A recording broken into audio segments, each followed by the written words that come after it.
Hello friends, मैं हूं समीर। और सवाल पूछना यानी क्यूरियोसिटी एक बहुत ही पावरफुल इंसानी खूबी है जो हजारों सालों से हम इंसानों को धरती पर सरवाइव करने के लिए मदद करती है। लेकिन अजीब बात तो यह है कि हम अपनी सड़ाऊ जिंदगी और सास बहू के गॉसिप्स में इस तरह लीन रहते हैं कि हमने कभी भी इस तोहफे को पूरी तरीके से स्वीकारा ही नहीं। और हमारी यही आदत सही सवाल ना पूछने की एक बीमारी बन चुकी है जो एक एटीट्यूड के रूप में आपको जिंदगी में पीछे रख रही है। और फ्रेंड्स, द फैक्टोपीडिया का मकसद बिल्कुल यही है, आपको आपके नींद से जगाना। पेट्रोल का खुशबू सूंघकर क्यों हमें खाने का मन करता है, या फिर अगर आप एक वेजिटेरियन हो तो आपने हमेशा यही कहा है अपने नॉन वेजिटेरियन फ्रेंड से कि क्यों जानवरों को तकलीफ पहुंचाते हो। लेकिन उसका क्या जब आपके हाथों में गोभी की वो टांग होती है तो क्या उस गोभी को भी बिल्कुल उसी तरह दर्द हुआ था जब किसान उसे खेत से तोड़ के लाया था? क्या पहले आया ऑरेंज फ्रूट या ऑरेंज कलर, या फिर खुजली करने से जो राहत आपको मिलती है वो आखिर क्यों मिलती है? तो फ्रेंड्स, ऐसे ही कुछ क्यूरियस क्वेश्चन का आंसर हम आज जानने वाले हैं जो आपको इस दुनिया को देखने का एक अलग ही नजरिया देने वाले हैं। Number 1, Which orange came first, the orange fruit or the orange color? Orange, ये सब का जन्म हुआ था संस्कृत लैंग्वेज में। जी हाँ, that's correct। संस्कृत लैंग्वेज में ऑरेंज को नारंग करके बुलाया जाता है। नारंग को एक ट्री माना जाता है, ना कि सिर्फ उसका फ्रूट। और फिर भारत से जब नारंग के पेड़ यूरोप में ट्रेड किए जाते थे तो अरबी लोग इस पेड़ को नारंज बुलाने लगे और पर्शियन ट्रेडर्स नारंग, जो फिर यूरोप पहुंचने के बाद पॉम्डी ऑरेंज नाम से ट्रांसलेट किया गया, जिसका लिटरल मीनिंग होता है fruit of the orange tree. और जैसे जैसे ये सब आगे इवॉल्व होने लगा, इवेंचुअली इस नाम का मतलब ही चेंज हो गया और ऑरेंज फ्रूट को डिनोट करने में यूज होने लगा, ना कि ऑरेंज ट्री को। और इवेंचुअली मिडिल इंग्लिश बोलने वाले लोगों ने इसे और सिंप्लीफाई करने के लिए ऑरेंज बोलना शुरू करके इन द 1500 और इसके लगभग 100 साल बाद 1600 में ऑरेंज शब्द को पहली बार कलर के लिए यूज किया जाने लगा। क्या इससे पहले इस फैक्ट को आप जानते थे?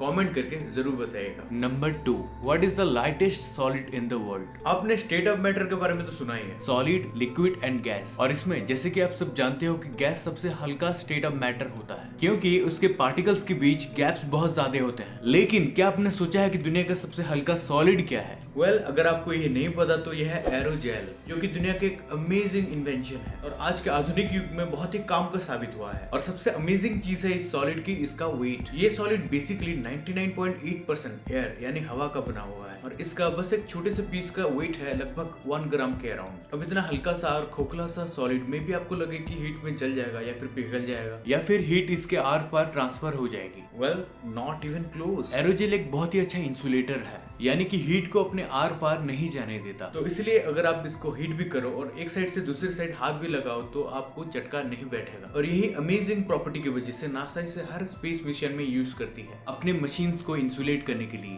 बट आज के टेक्नोलॉजी के हिसाब से इसके प्रोडक्शन कॉस्ट बहुत ही हाई है, और बहुत से मेरा मतलब है बहुत ही ज्यादा है। $35,000 यानी 25 लाख इंडियन रुपीज, वो भी सिर्फ 1 पाउंड। नंबर 3, पेट्रोल का स्मेल सूंघकर क्यों हमें खाने का मन करता है? वेल, क्या आपको भी ऐसा लगता है कि जब आप पेट्रोल स्टेशन जाते हो और वहाँ पे पेट्रोल का स्मेल सूंघते हो तो उसे कभी आपको टेस्ट करने का मन हो? तो कभी माइंड में सवाल आया है कि ऐसा क्यों होता है? वेल, पेट्रोल अगर इंसान पिए तो उधर ही ढेर हो जाएगा। बट ये टेस्टी स्मेल एक्चुअली पेट्रोल की वजह से नहीं होती, बल्कि इसमें ऐड किए गए बेंजीन की वजह से होती है। बेंजीन एक ऐसा केमिकल है जो पेट्रोल की जलने की काबिलियत को बढ़ाता है और उसे एक बेहतर फ्यूल बनाता है। बट इसी बेंजीन की वजह से हमारी नाक बहुत ही ज्यादा सेंसिटिव होती है, इतनी सेंसिटिव कि हवा के अगर 10 लाख पार्टिकल्स भी हों और एक पार्टिकल्स बेंजीन की हो तब भी आपकी नाक उसे पहचान लेगी। लेकिन बेंजीन और कुछ हाइड्रोकार्बन कंपाउंड्स अल्कोहल की तरह नर्व्स को नम करने की इफेक्ट के लिए रेस्पॉन्सिबल है, यानी आसान भाषा में वो आपके दिमाग के मेसोलिम्बिक सिस्टम, जिसे रिवॉर्ड पेथवे भी कहते हैं, उसे डोपामिन नाम के केमिकल से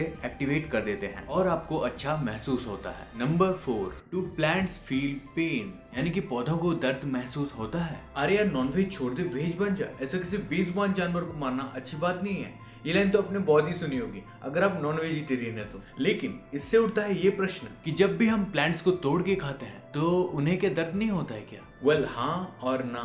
वेट, लेट मी एक्सप्लेन। कई सारी रिसर्चेस में ये पाया गया है कि प्लांट्स के पास भी हमारी तरह सेंसेस होते हैं। एंड फॉर एग्जाम्पल, एक एक्सपेरिमेंट में ये पाया गया था कि एक कैटरपिलर जब एक लीफ को खाता है तो वो पेड़ अपनी बचाव के लिए एक सब्सटेंस रिलीज करता है उस कैटरपिलर को दूर भगाने के लिए। लेकिन जानने की बात तो यह है फ्रेंड्स कि जब रिसर्चर्स ने उस प्लांट के अराउंड एक कैटरपिलर की आवाज की रिकॉर्डिंग प्ले किया तब भी उस प्लांट ने उसी सब्सटेंस को रिलीज किया। वेल, क्या उसके पास भी हमारी तरह कान होते हैं? हम सब जानते हैं टच मी नॉट प्लांट को, जो खतरा महसूस होते ही पहली फुर्सत में अपनी लिप्स को बंद कर देती है। क्या इन प्लांट्स के पास भी हमारी तरह दिमाग है जहाँ सारा इन्फॉर्मेशन स्टोर होता है और इसे यूज करके वो सारा इन्फॉर्मेशन रिकलेक्ट कर पाते हैं। And well that's up for a debate. लेकिन इस सब के बावजूद भी प्लांट्स पेन को फील कर सकते हैं कि नहीं, आज तक एस्टेब्लिश नहीं हो पाया है। लेकिन जब तक ये प्रूव नहीं हो जाता, vegetarian I think that's your best choice. Number 5. Why does scratching relieves an itch? खुजली करने से राहत क्यों मिलती है? Well, as you know, skin is the largest organ in your body, and क्योंकि इसे ये outer environment का सामना करना पड़ता है। रिसर्चर्स का मानना है कि खुजली करना यानी कि इचिंग हमारी स्किन को सुरक्षित रखता है बाहरी पैरासाइट से। लेकिन खुजली का आखिर वो वियर्ड सा सेंसेशन क्या होता है? क्यों आपको खुजाना ही पड़ता है वो सेंसेशन से राहत पाने के लिए? और वो इसलिए होता है क्योंकि हमारे बॉडी में कुछ इच स्पेसिफिक रिसेप्टर्स होते हैं जो कि खुजली के सिग्नल्स आपके ब्रेन तक पहुंचाते हैं। और जब हम वहाँ पे खुजली करते हैं, हमारा नेल्स का उस जगह पे खरोचना as a pain signal transfer होता है और वो पेन का सिग्नल वो खुजली के सिग्नल को ओवरपावर करता है यानी कि दबा देता है और उसे हमें ये फील होता है कि हमारी खुजली शांत हो गई है। लेकिन इसे आपको मजा कैसे आती है? इन रिस्पॉन्स टू दो सिग्नल हमारा ब्रेन एक सेरोटोनिन नाम का केमिकल रिलीज करता है। लेकिन सेरोटोनिन का बॉडी में रिलीज होना और भी बहुत सारी मैकेनिज्म को स्टिमुलेट करता है, जैसे कि आपकी खुजली को और भी ज्यादा इंटेंसिटी से बढ़ाना, और इसके बाद आप और खुजाते हो और ये सिलसिला एक तरीके से चालू रहता है। तो ये थे कुछ क्यूरियस साइंस क्वेश्चन के आंसर्स और इसे जानकर आप भी एक साइंस लवर बन चुके हो। अगर ये वीडियो आपको पसंद आया तो please like, share and subscribe the channel and don't forget to press the bell icon. और मैं मिलता हूँ आपसे द फैक्टोपीडिया के और एक न्यू एंड फ्रेश वीडियो में। तब तक के लिए स्टे होम, स्टे सेफ, जय हिंद।